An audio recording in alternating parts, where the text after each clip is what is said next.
మిత్రులందరికీ నమస్కారం, శుభోదయం, జై శ్రీరామ్, జై హింద్, జై భారత్.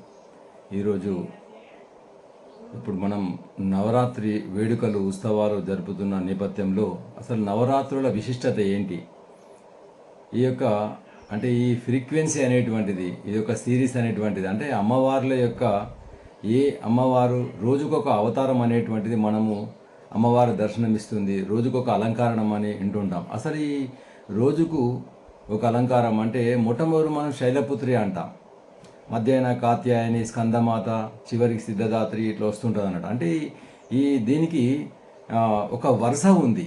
అంటే దీని విశిష్టత ఏందనేటువంటిది ఇప్పుడు తెలుసుకుందాం ఈరోజు. ఎందుకంటే ఇది నాకు కూడా ఇంతవరకు తెలియదు. ఇది ఒక ఇంగ్లీష్ వీడియో సోషల్ మీడియాలో రావడం జరిగింది. అది మా మిత్రుడికి అడిగి దానికి అనువాదం చేసి మా ఇంకా ఇద్దరు ముగ్గురిని అడిగిన తర్వాత దానికి తెలుగు అనువాదంలో నేను అర్థం చేసుకొని మీ ముందుంచే ప్రయత్నం చేస్తున్నాను. చాలా బాగుంటుంది.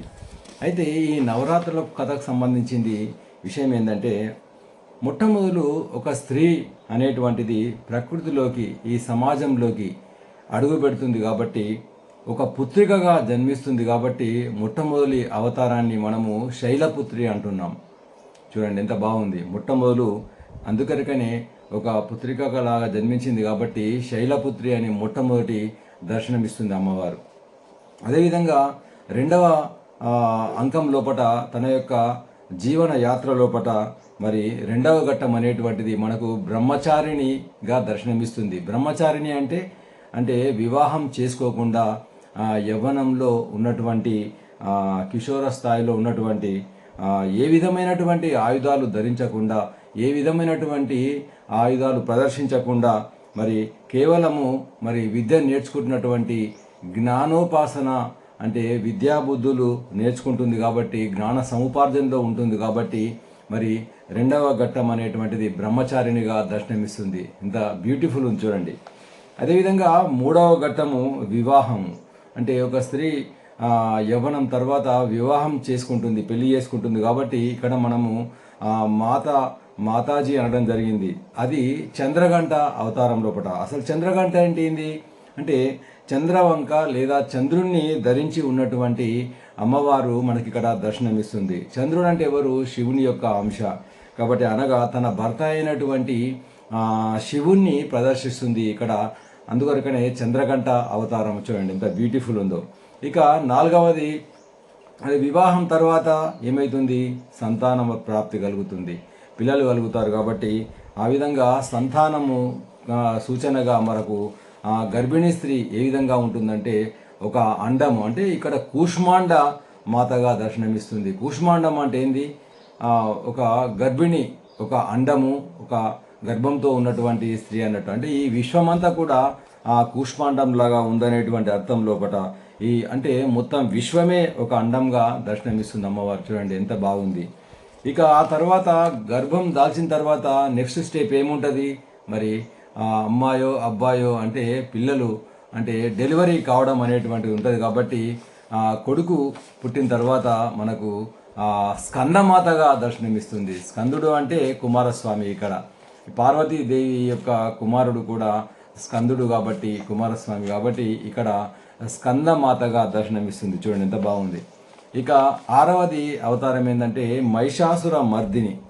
మహిషాసుర మర్దిని అంటే మహిషుడు అనేటువంటి, అంటే మహిషుడు దేనికి చిహ్నం అంటే ఒక శత్రువుకు గుర్తు అన్నట్టు, ఒక రాక్షసుడికి గుర్తు.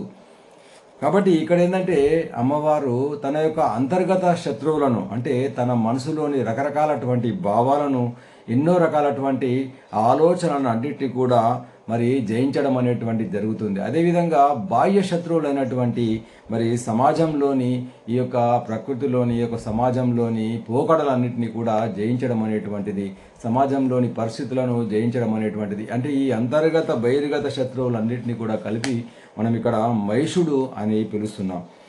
ఇది మహిషాసుర మర్దిని అవతారం లోపల దర్శనమిస్తుంది.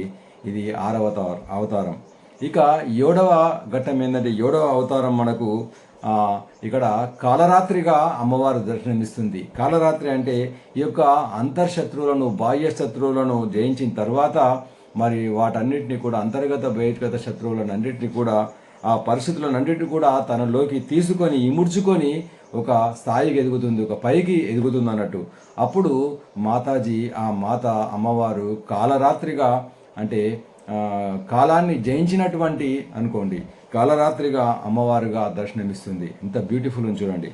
ఇక 8వది అంటే ఈ విధంగా ఈ జీవన యాత్ర లోపట అన్నింటినీ కూడా సఫలీకృతంగా జయిస్తూ వచ్చినందుకు తను ఒక ఆదర్శమైంది కాబట్టి, ఒక ఆదర్శమైనటువంటి మహిళగా ఉంది కాబట్టి అప్పుడు మహాగౌరిగా దర్శనమిస్తుంది చూడండి.